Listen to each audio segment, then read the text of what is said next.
Ciao, io sono Andrea Saffirio.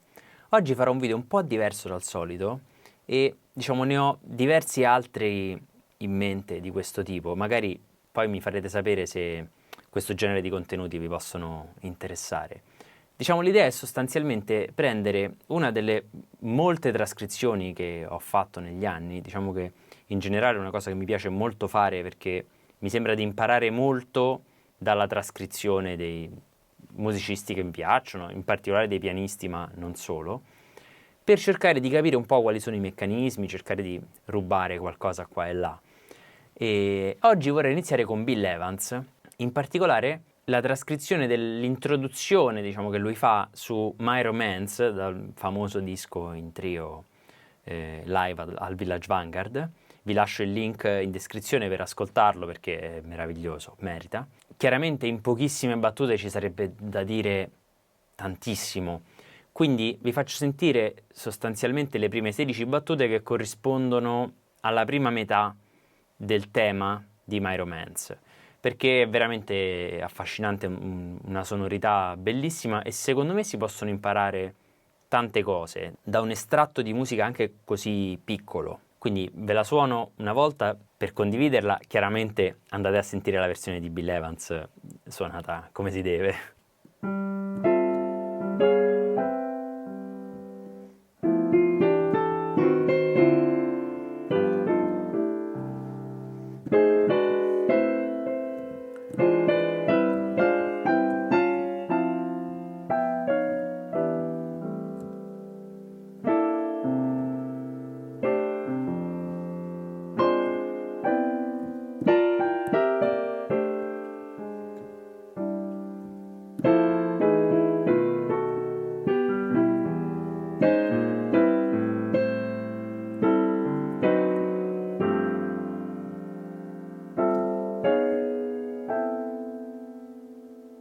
Che dire, bellissimo. Allora, cerchiamo di capire alcuni degli elementi che poi ci possono tornare utili da un primo sguardo a queste 16 battute. Intanto tendenzialmente mi sembra che armonizzi prevalentemente a 5 voci. Poi a volte sono 4, dipende, insomma, a volte sono 6, magari c'è una raddoppiata, però già all'inizio qui ce ne abbiamo 5, 4, ma poi arriva la quinta voce qui diventano 4,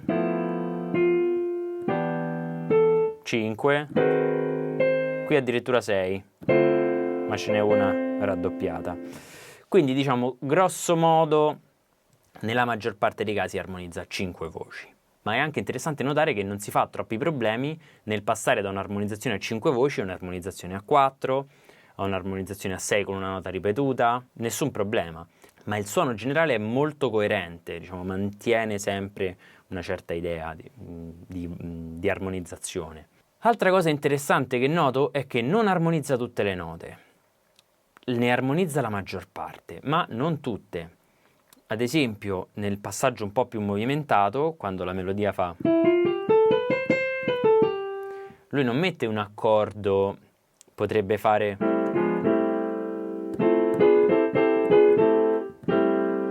una cosa del genere, tutto in do maggiore, e invece che fa? Armonizza la prima nota, poi questa nota la lascia da sola con la coda dell'accordo precedente, poi questa l'armonizza, qui stessa cosa,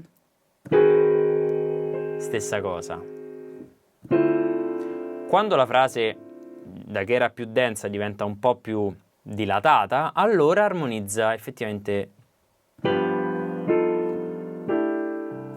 ogni nota.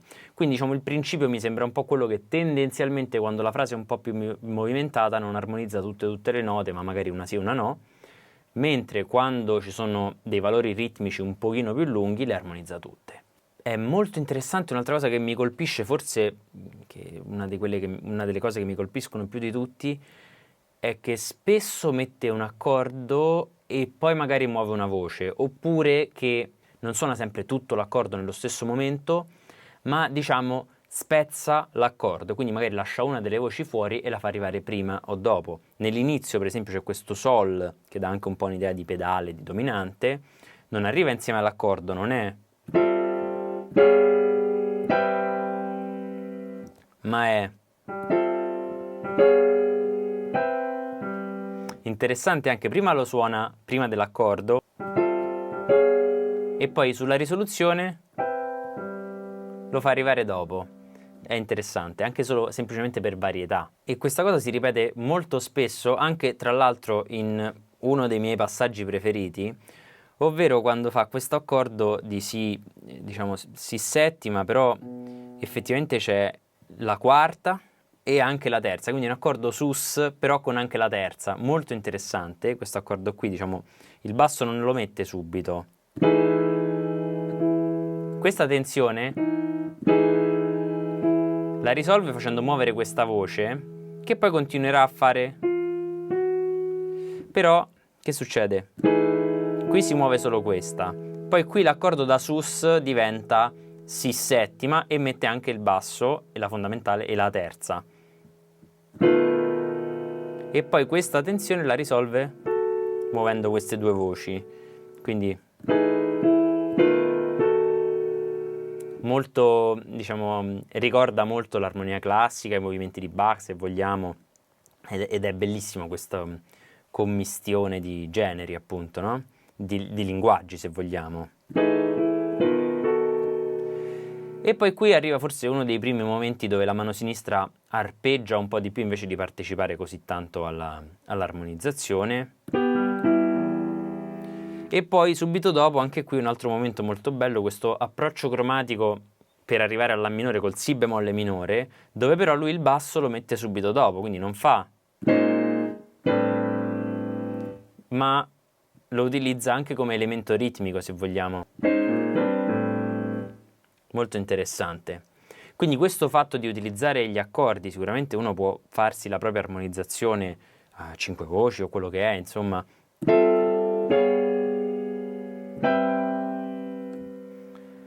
Però poi essere liberi di muovere alcune voci, quindi.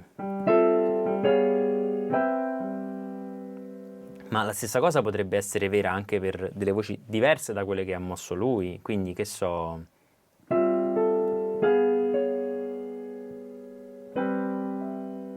Per dire, perché no? E così via. Quindi la cosa interessante qui è, secondo me, capire alcuni di questi principi per poi provare a riutilizzarli anche in modo diverso, su un altro brano, su una diversa armonizzazione dello stesso brano, oppure nella stessa armonizzazione ma in modo diverso come abbiamo appena fatto.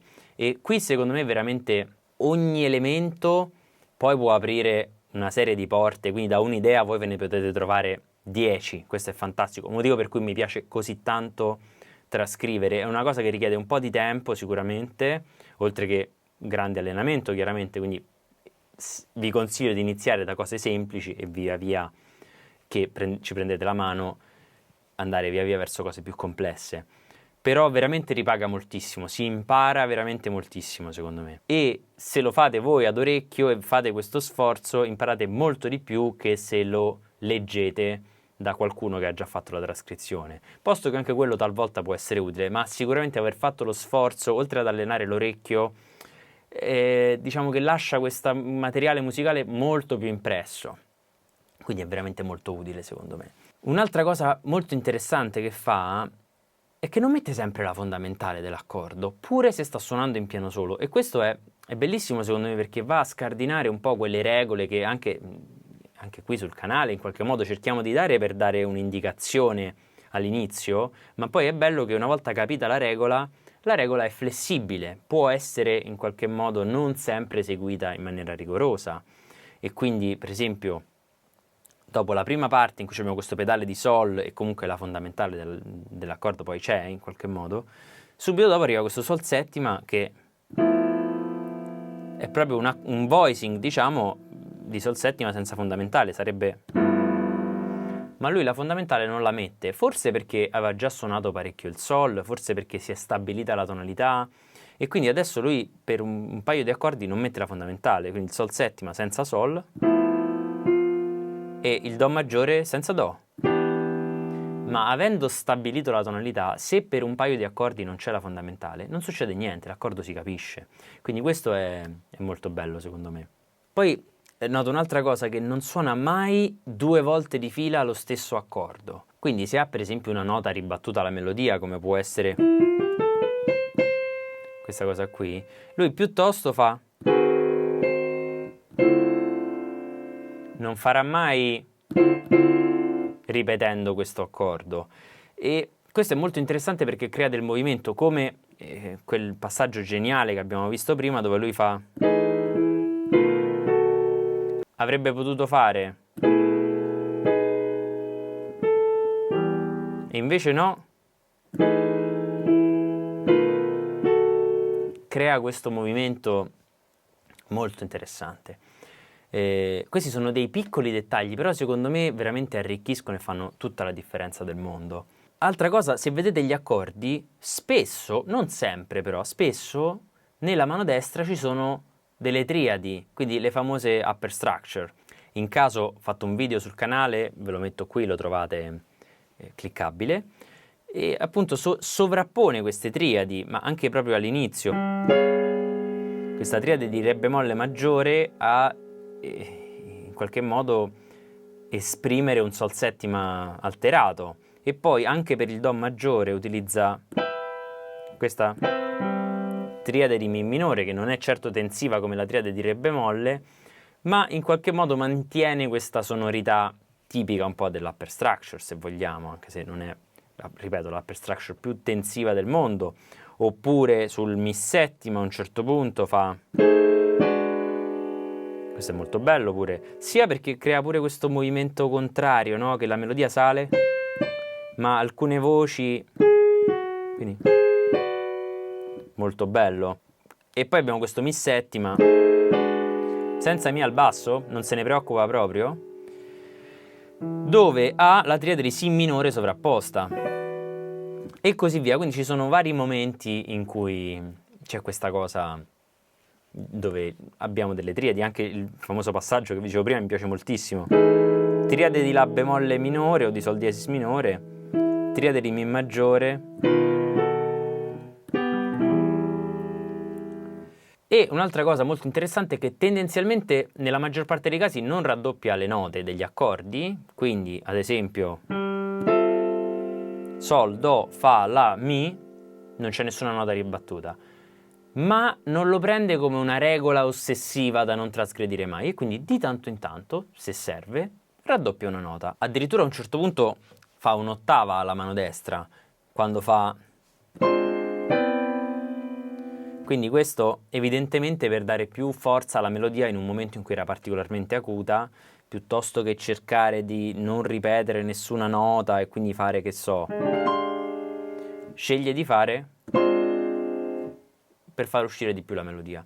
Quindi tutto questo è chiaramente solo la punta dell'iceberg, però è molto affascinante cercare anche solo di avvicinarsi in punta di piedi, entrare nel mondo, in questo caso di Bill Evans, così ricco e appunto affascinante, dove possiamo imparare tantissimo. E un'ultima cosa, diciamo, neanche a dirlo, il suono, che è chiaramente molto difficile da replicare, però è un suono pianistico veramente bello e che fa la differenza tra suonare questi accordi tanto per suonarli e suonarli ottenendo l'effetto che ottiene Bill Evans, ovviamente. Però anche solo prestare attenzione a questa cosa vi può portare un passo più vicini. Quindi spero che questo video, insomma, un po' diverso dal solito, vi sia stato utile, vi abbia dato degli spunti. Come sempre nella descrizione del video, quindi qui sotto cliccando sulla descrizione si allarga e trovate i vari riferimenti, quindi trovate il PDF che potete scaricare di questa trascrizione, come per tutte le altre lezioni. E se avete dubbi, domande, curiosità su questa trascrizione, se ci sono altri artisti in particolare che vi piacerebbe, di cui vi piacerebbe parlare, fatemelo sapere nei commenti. Se vi va, vi potete iscrivere al canale e noi ci vediamo al prossimo video. Grazie!